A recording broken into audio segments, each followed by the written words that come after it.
Bismillahirrahmanirrahim. Assalamualaikum warahmatullahi wabarakatuh. Perkenalkan, saya Ana, yang pada hari ini akan membawakan materi mengenai safety case dari kebakaran kilang Pertamina RU6 Balongan yang terjadi pada tahun 2021. Ya, sebelum menganalisa apa yang terjadi, itu saya jelaskan mengenai rangkaian peristiwa yang terjadi pada saat itu, yaitu terjadinya kebakaran kilang Pertamina RU6 Balongan yang terjadi pada tahun 2021.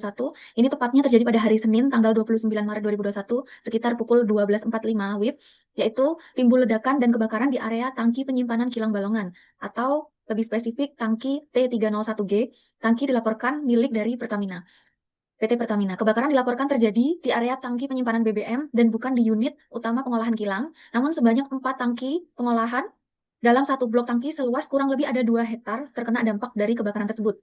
Nah, sekitar 912 orang warga di sekitar kilang dievakuasi karena asap dan potensi bahaya kebakaran atau ledakan.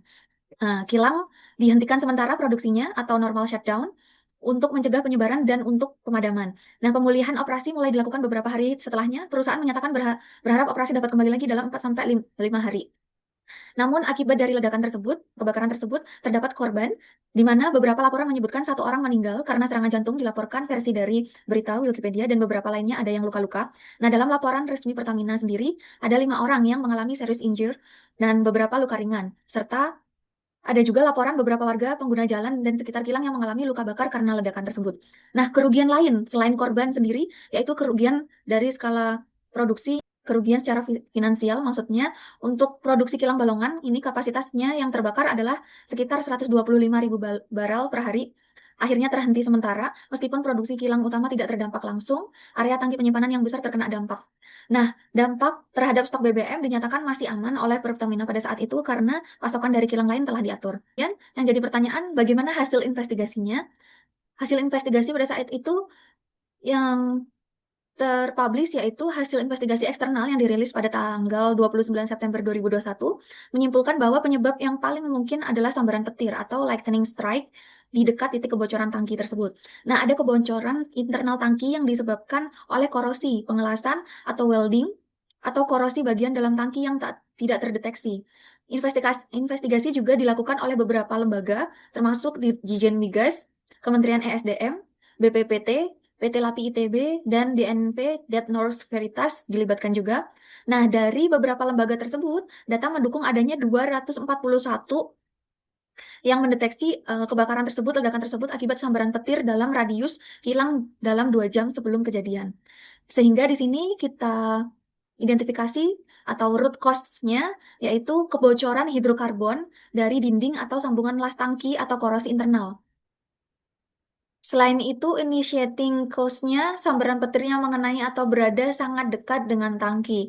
Root cause-nya sendiri, korosi internal yang tidak terdeteksi. Kemudian ada indikasi adanya korosi, sehingga integrasi tangki melemah. Potensi petir LPS tidak memadai untuk karakter petir tropis, sehingga tidak terdeteksi. Kemudian kelemahan inspeksi dan monitoring atau leak detection atau SCADA. Nah, kemudian material integrity manajemennya juga kurang efektif. Dari root cause tersebut, maka dapat dibuat skenario atau analisis kegagalannya. Mulai dari beberapa komponen, yaitu yang pertama ada Lightning Protection System atau LPS yang saya sebutkan sebelumnya. Ada kemungkinan kegagalan atau grounding tidak cukup, tidak dirancang untuk intensitas petir yang tropis, yang sangat ekstrim. Nah, kenapa masih tetap terjadi? Sambaran petir tetap mengenai area tangki sehingga menyebabkan ignition uap yang bocor dan menyebabkan terjadinya kebakaran. Kemudian inspeksi korosi pada komponen inspeksi korosi dan integrity manajemennya terdapat kegagalan. Kenapa? Karena korosi internal tangki tidak terdeteksi, inspeksi tidak mendalam, sehingga kenapa tetap terjadi ledakan dan juga terjadi kebakaran? Karena kebocoran hidrokarbon terbentuk secara perlahan tanpa terpantau, terbentuklah vapor cloud.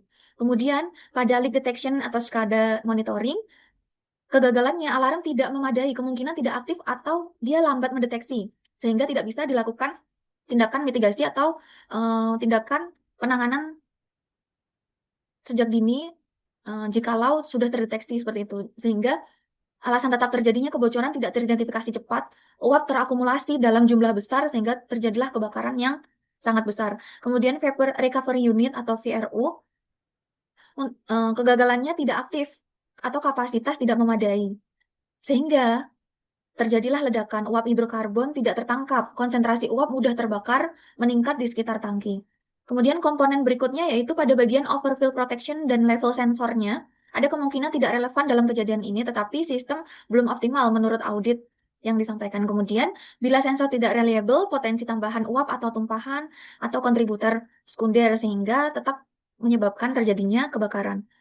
Selanjutnya, selain 5 poin tersebut, pada komponen berikutnya yaitu pada firefighting system atau foam atau deluge. Nah, kemungkinannya terjadi kegagalan yaitu respon awal lambat atau kapasitas tidak cukup besar. Kemudian, apa yang terjadi? Api awal berkembang terlalu cepat sehingga sistem pemadaman gagal mengendalikan penyebaran awal. Selain itu, pada komponen ban wall atau spill containment-nya, kegagalannya kapasitas ban wall terbatas untuk skala kebakaran, sehingga tumpahan dan panas radiasi tidak terkendali, sehingga memicu tangki lain dan menyebabkan terjadinya ledakan.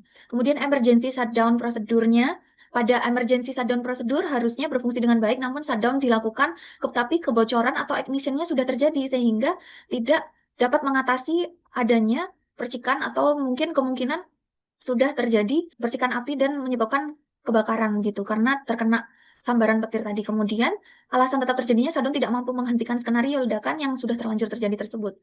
Nah, komponen yang terakhir yaitu dari bagian jarak aman dan tata letak tangki itu sendiri atau T301 tersebut. Tangki berdekatan, resiko dominonya sehingga tinggi karena antar tangkinya disusun layoutnya secara berdekatan. Nah, sehingga eskalasi cepat karena panas radiasi tinggi antar tangkinya. Sehingga beberapa tangki atau kurang lebih ada 2 hektar ya, itu terbakar, mengalami kebakaran yang cukup hebat. Kemudian, dari beberapa investigasi tersebut, dari beberapa analisa resiko dan juga komponen yang berkemungkinan gagal tersebut, dilakukanlah analisa dari sudut pandang inherently safer design-nya untuk mitigasi. Apa yang bisa dianalisa dan apa yang bisa dibuat mitigasinya dari pelajaran terjadinya ledakan tersebut, yaitu pada prinsip ISD sendiri ada 2 di sini, dengan minimize yang pertama yaitu dari segi volume bahan bakar yang disimpan pada satu tangki, penyimpanan sangat besar. Nah, penyimpanannya cukup besar, yaitu kurang lebih 10.000 hingga 15.000 kiloliter.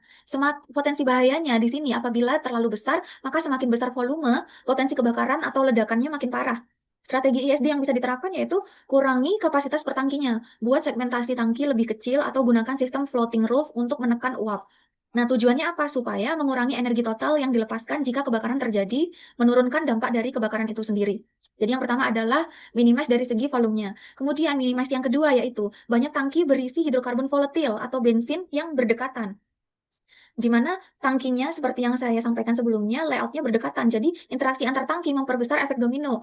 Pada saat tangki pertama berpotensi atau dia mengalami indikasi kebocoran dan juga terdapat percikan api dikarenakan layout yang cukup berdekatan tersebut, maka berpotensi sangat besar untuk terjadinya efek domino. Pengaturan ulang jarak antar tangki sesuai standar yaitu EPA standar 2610, perkuat firewall dan ban antar tangkinya. Nah, tujuannya apa? Supaya mengurangi efek domino dan penyebaran panasnya. Selain itu, pada prinsip ISD substitute, yaitu kondisinya produk yang tersimpan sangat mudah menguap atau bensin premium yang ditemukan.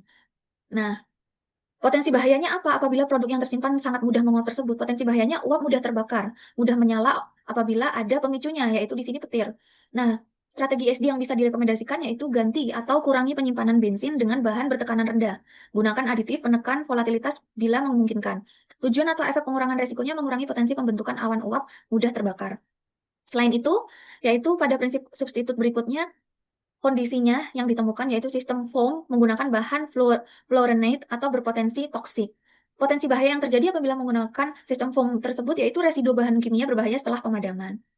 Nah, kemudian strategi ISD yang bisa direkomendasikan, gunakan green firefighting foam berbasis protein alami yang ramah lingkungan. Kemudian tujuannya apa? Menggunakan green firefighting foam ini mengurangi resiko pencemaran lingkungan pasca insidennya terjadi. Nah, moderate-nya yaitu kondisi operasi tangki tanpa pendinginan tambahan atau suhu sekitar tinggi. Sehingga apabila ada pemicu seperti sambaran petir tadi, uap bensin lebih mudah menguap pada suhu tinggi. Apabila suhunya tinggi atau pada saat ada proses pemindahan ya, terutama suhu tinggi. Tambahkan sistem pendinginan pasif atau spray water di area tank farm-nya. Tujuannya supaya menurunkan tekanan uap, menurunkan resiko ledakan. Selanjutnya, moderate yang berikutnya pada sistem VRU Vapor Recovery Unit ini terkadang tidak aktif. Potensi bahayanya apabila dia tidak aktif ya tentu saja uap hidrokarbon terkumpul di sekitar tangki. Strategi ISD yang bisa direkomendasikan untuk memitigasi yaitu jalankan VRU secara kontinu atau pasang flare kecil sebagai alternatif pembakaran yang aman. Nah, tujuan atau efeknya menjalankan VRU secara kontinu ini yaitu mengurangi akumulasi uap yang mudah terbakar tersebut. Nah, berikutnya prinsip ISD yang bisa diterapkan adalah simplifikasi. Banyak instrumen dan sistem kontrol manual. Jika kontrolnya manual, potensinya yaitu human error saat pengisian atau shutdown darurat. Nah, otomatis akan sangat berpotensi terjadinya ledakan akibat tidak terdeteksi sejak dini begitu. Nah, strategi SD yang bisa diterapkan bukan terdeteksi sejak dini, maksudnya banyak instrumen dan sistem kontrolnya manual berpotensi adanya human error karena bentuknya manual bukan otomatis. Nah, otomatis sistem overfill protection dan emergency isolation valve-nya itu dibuat yang versi otomatisnya jadi mengurangi potensi human error-nya, menurunkan ketergantungan pada operator dan situasi kritis. Simplify yang berikutnya sistem proteksi petir terdiri dari banyak komponen grounding terpisah. Nah, potensi bahaya apabila sistem proteksi petir terdiri dari banyak komponen grounding yang terpisah tersebut, potensi bahayanya adalah kompleksitasnya tinggi dan sulit diverifikasi. Nah, bisa direkomendasikan gunakan desain LPS terintegrasi dengan single point grounding dan sistem monitor petir yang digital. Tujuannya supaya memastikan efektivitas sistem grounding secara real time. Simplify yang terakhir yaitu pada kondisinya, pengoperasian dan pemeliharaan PRU ini atau foam system dan hydrant dilakukan oleh tim yang berbeda sesuai laporannya. Nah, potensi bahayanya apa apabila dilakukan oleh tim yang berbeda? Kurang koordinasi antar unit saat darurat. Mitigasi yang bisa dilakukan mungkin integrasikan sistem dalam satu emergency response control panel. Tujuannya supaya meningkatkan kecepatan respon dan koordinasi. Selanjutnya, setelah beberapa rekomendasi mitigasi, maka dapat disimpulkan inti masalahnya yaitu yang pertama, korosi internal tidak terdeteksi, yaitu pada tangki penyimpanannya tadi sudah ada indikasi adanya korosi, namun tidak terdeteksi sejak dini. Ditambah adanya tear atau lightening tadi, sistem proteksi petirnya tidak cukup kuat sehingga timbullah pemicu ledakan tersebut, percikan, kemudian akumulasi uap hidrokarbon tidak tertangani sehingga menyebabkan ledakan, deteksi kebocoran tidak berjalan efektif, respon awal tidak dapat mengatasi kondisi yang sudah eskalatif. Nah, dari beberapa inti masalah tersebut, sesuai regulasi yang ada, maka harus ditelaah kembali sesuai dengan regulasi yang ada. Beberapa regulasi contohnya yaitu kepatuhan terhadap integrity management, pemenuhan standar proteksi petir, dan juga pengendalian emisi dan uap mudah terbakar. Regulasi masyarakat, inspeksi berkala, pemeriksaan ketebalan dinding dari tangki penyimpanannya, dan uji integritas tangki. Nah, kegagalannya apabila korosi internal tidak terdeteksi, nah seharusnya melakukan inspeksi ultrasonik, radiografi, dan corrosion.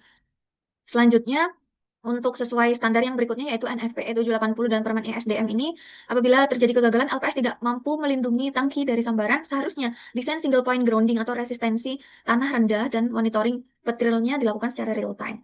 Dan pengendalian emisi dan uap mudah terbakar sesuai peraturan yaitu Permen ESDM 32 tahun 2021, yaitu fasilitas wajib mengoperasikan VRU untuk menangkap uap bensin. Karena kalau terjadi kegagalan, VRU tidak aktif sehingga uap berkumpul di sekitar tangki penyimpanan. Seharusnya, sesuai standarnya, VRU harus aktif kontinu, diuji berkala, dan memiliki backup flare yang kecil.